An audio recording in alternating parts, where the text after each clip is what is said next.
সম্মানিত উপস্থিতি, আমার বক্তব্যের বিষয় আমাদের প্রিয় নবী সাল্লাল্লাহু আলাইহি ওয়াসাল্লামের চরিত্র এবং তার প্রতি ভালোবাসা। রাসূল সাল্লাল্লাহু আলাইহি ওয়াসাল্লামের চরিত্র সম্পর্কে আল্লাহ রাব্বুল আলামিন বলেছেন যে লাকাদ কানা ফি রাসূলিল্লাহি উসওয়াতুন হাসানাহ, যে তোমাদের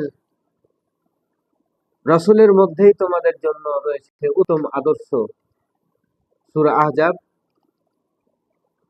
তারপরে আল্লাহ রাসূলের চরিত্রের ব্যাপারে সূরা কলামের 4 নম্বর আয়াতে আল্লাহ বলছেন যে ইন্নাকা লাআলা খুলুকিন আযীম, নিশ্চয় আপনি মহান চরিত্রের অধিকারী। তারপরে আল্লাহ রাব্বুল আলামিন সূরা ইমরানের 31 নম্বর আয়াতে বলছেন যে কুল ইন কুনতুম তুহিব্বুনাল্লাহ, যদি তোমরা আল্লাহর ভালোবাসা পেতে চাও, ফাত্তাবিউনি, তাহলে আমার অনুসরণ করো। অর্থাৎ নবী সাল্লাল্লাহু আলাইহি সাল্লাম কে আল্লাহ বলছেন সকল মানুষকে, তার উম্মতদেরকে, যে যদি তোমরা আল্লাহর মহব্বত পেতে চাও, আল্লাহর ভালোবাসা পেতে চাও, তো ভালোবাসার পাওয়ার মাধ্যম হলো নবীর অনুসরণ, নবীর মহব্বত। ফাত্তাবিউনি, আমার অনুসরণ করো। ইউহিব্বুকুমুল্লাহ, তাহলে আল্লাহ তোমাদেরকে ভালোবাসবেন। ওয়া ইয়াগফিরু লাকুম যুনুবাকুম, আর তোমাদের গুনাহ সমূহকে আল্লাহ কি করবেন? ক্ষমা করে দিবেন। আল্লাহু গফুরুর রহিম, কারণ হলো আল্লাহ হলেন গফুর, ক্ষমাশীল এবং দয়ালু। এই দয়া এবং ক্ষমার গুণ আল্লাহ রাব্বুল আলামিনের নিকট আছে বলেই তিনি কি তার বান্দাদেরকে রাসূলের ইত্তেবা করার মাধ্যমে তিনি তার বান্দাদেরকে ভালোবাসবেন এবং তাদেরকে ভালোবেসে তাদের ভুল ত্রুটিগুলোকে কি করবেন? ক্ষমা করে দিবেন। তাহলে আল্লাহ রাব্বুল আলামিন আমাদেরকে জানালেন যে রাসূল সাল্লাল্লাহু আলাইহি সাল্লাম দুনিয়ার মধ্যে শ্রেষ্ঠ একজন মানুষ, এবং অনুকরণ, ইত্তেবা যা কিছু করতে হবে রাসূল সাল্লাল্লাহু আলাইহি সাল্লামকে, তিনি মডেল, তার আদর্শকে আমাদের জীবনে বাস্তবায়ন করতে হবে। যদি আমরা করতে পারি তাহলে আমরা ইহকাল পরকালে মুক্তি পাবো। পরকালে আমাদের নবী সেই কঠিন ত্রাহি ত্রাহি অবস্থায় আমাদেরকে সাফাত করবেন। তারপরে রাসূলকে মহব্বত করার মাপকাঠিও আল্লাহ রাসূল বলেছেন। বুখারী এবং মুসলিম উভয় হাদিসে আল্লাহ রাব্বুল আলামিনের রাসূল বর্ণনা করেছেন যে আন আনাস রাদিয়াল্লাহু তাআলা আনহু ক্বালা রাসূলুল্লাহ সাল্লাল্লাহু আলাইহি সাল্লাম লা ইউমিনু আহাদুকুম হাত্তা আকুনা আহাব্বা ইলাইহি মিন ওয়ালিদিহি ওয়া ওয়ালাদিহি ওয়ান নাসি আজমাইন। এখানে রাসূলের প্রতি আমাদের কতটুকু, কি পরিমাণ ভালোবাসা হতে হবে, তাকে কিরকম আমাদের অনুকরণ করতে হবে, সে ব্যাপারে আল্লাহ রাসূল বলেছেন যে তোমরা কখনোই ততক্ষণ পর্যন্ত পূর্ণাঙ্গ ঈমানদার হতে পারবে না। কতক্ষণ পর্যন্ত? যতক্ষণ পর্যন্ত আমি তোমাদের তোমার তোমার সন্তান সন্ততি, তোমার পিতামাতা এবং অন্য যত তোমার ভালোবাসার সকলের চাইতে আমি নবী মহব্বতের হতে না পারবো। তাহলে এখানে নবী করিম সাল্লাল্লাহু আলাইহি সাল্লামকে কিরকম পরিমাণে আমাদেরকে মহব্বত করতে, ভালোবাসতে হবে অনুকরণের দিক দিয়ে, যে দুনিয়াতে আমার ছেলে, আমার সন্তান, আমার স্ত্রী, আমার পরিবার পরিজন, আমার পিতা মাতা, যারা আমাকে লালন পালন করে বড় করেছে, এবং আমার সন্তান সন্ততি স্ত্রী, যাদের মহব্বতে, যাদের খাতিরে আমি দুনিয়ার সব সুখকে কি করি, মানে অন্যদিকে ঠেলে দিই, কিন্তু তাদের সুখ আমরা আনয়ন করার চেষ্টা করি। তো সেই সব মানুষ এবং আমাদের বন্ধু বান্ধব, যাদের সাথে আমরা চলাফেরা করি, অনেক উঠা বসা করি, মহব্বত করি, ভালোবাসা, প্রেম প্রীতি করি, সেই সকল মানুষকে উপেক্ষা করে আমার মহব্বত, আমার ভালোবাসা, আমার অনুকরণ হতে হবে আমাদের নবী করিম সাল্লাল্লাহু আলাইহি সাল্লামের প্রতি সবচেয়ে বেশি। তারপরে রাসূল সাল্লাল্লাহু আলাইহি সাল্লাম তার অনুসরণের ব্যাপারে আরো হাদিসে বলেছেন, এটাও তিরমিজি শরীফের হাদিস।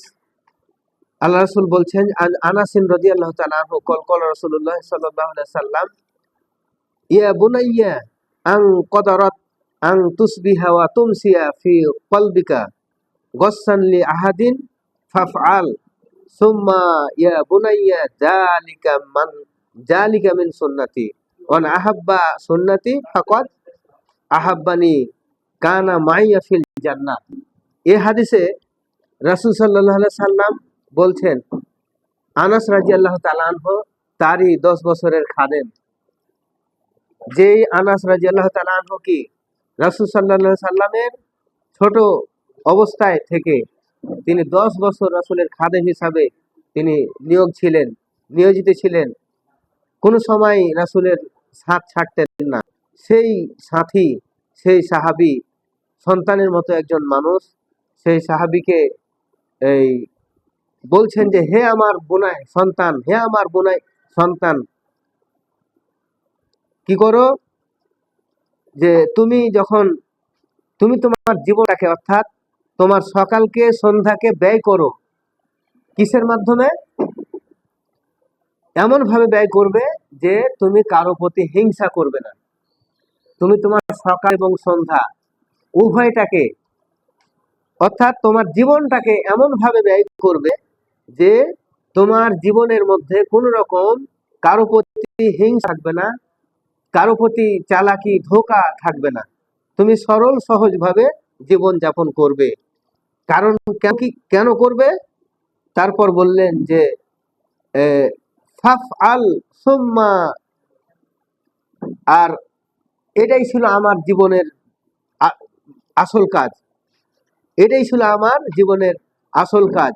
ইয়া বুনাইয়া জালিকা মিন সুন্নতি, এটা আমারই সুন্নাত, এটা আমার মানে চলার একটা পথ।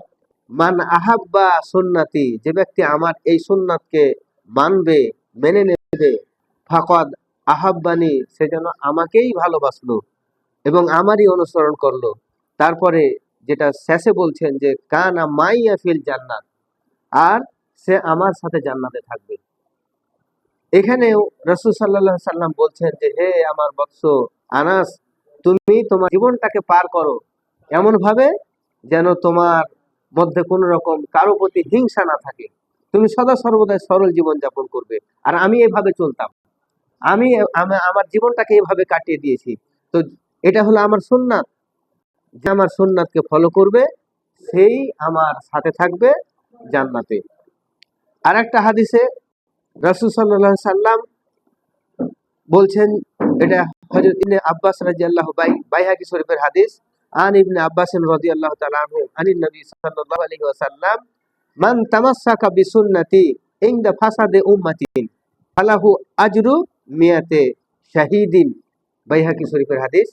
এখানে হযরত ইবনে আব্বাস রাদিয়াল্লাহু তাআলা আনহু, আব্দুল্লাহ ইবনে আব্বাস রাদিয়াল্লাহু তাআলা আনহু বর্ণনা করছেন নবী করিম সাল্লাল্লাহু আলাইহি সাল্লাম থেকে, যে ব্যক্তি তামাসসাকা বিসুন্নতি, আমার সুন্নাহকে, আমার আদর্শকে কি করবে? আঁকড়ে ধরবে।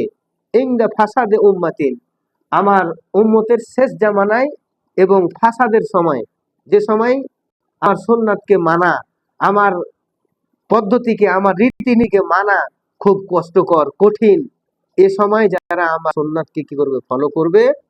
ফালাহু আজরু মিয়াতে শাহীদিন, তাদের জন্য 100 মিয়াদ, মানে 100 শহীদ মর্যাদা তাদেরকে দেওয়া হবে। তারপরে রাসূলের কথা, রাসূলের চলা, রাসূলের বলা সবকিছুকে শ্রেষ্ঠত্ব প্রমাণ করতে গিয়ে আল্লাহ রাব্বুল আলামিন তার রাসূল মারফত বলেছেন। হযরতে জাবের রাদিয়াল্লাহু তাআলা আনহু থেকে বর্ণিত, তিনি বলেন যে ইন্না খায়রাল হাদিসি কিতাবুল্লাহ ওয়া খায়রাল হাদি হাদি মুহাম্মদ সাল্লাল্লাহু আলাইহি ওয়াসাল্লাম, যে নিশ্চয় আল্লাহর কথাই, অর্থাৎ আল্লাহর কথা বলতে কালামুল্লাহ, এই কুরআনুল মাজিদের কথাই হলো সর্বোত্তম, সর্বশ্রেষ্ঠ কথা।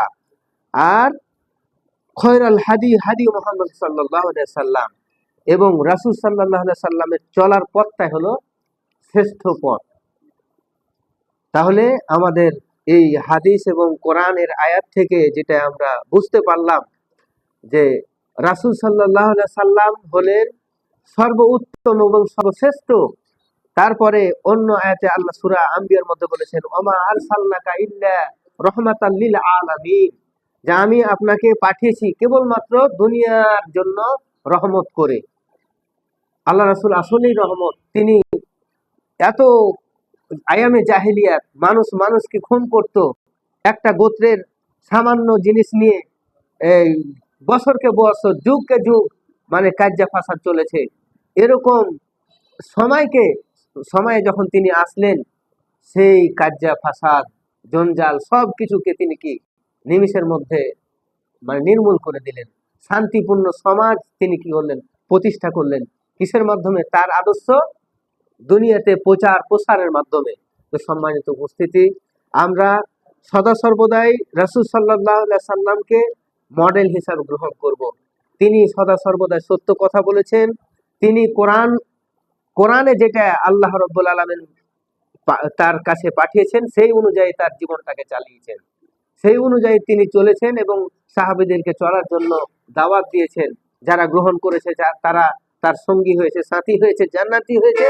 যারা গ্রহণ করেনি তারা আবু জেহেল এবং তার সঙ্গী সাথী হয়ে জাহান্নামী হয়েছে। সম্মানিত উপস্থিতি, আমরা ইহকাল এবং পরকালে নাজাতের জন্য আমরা আল্লাহ রাব্বুল আলামিনের নবী সাল্লাল্লাহু আলাইহি সাল্লামকে অনুসরণ এবং অনুকরণের মাধ্যমে আমাদের জীবনটাকে পরিশুদ্ধ, পরিচ্ছন্ন এবং আমাদের আকীদাকে সুন্দর করার চেষ্টা করব। আল্লাহ রাব্বুল আলামিন যেন আমাদেরকে এই কথাগুলো আমি সহ সকলকে আমল করার তৌফিক দান করেন, এই দোয়া কামনা করে আজকের সংক্ষিপ্ত কথা এখানে শেষ করছি। আসসালামু আলাইকুম ওয়া রাহমাতুল্লাহ।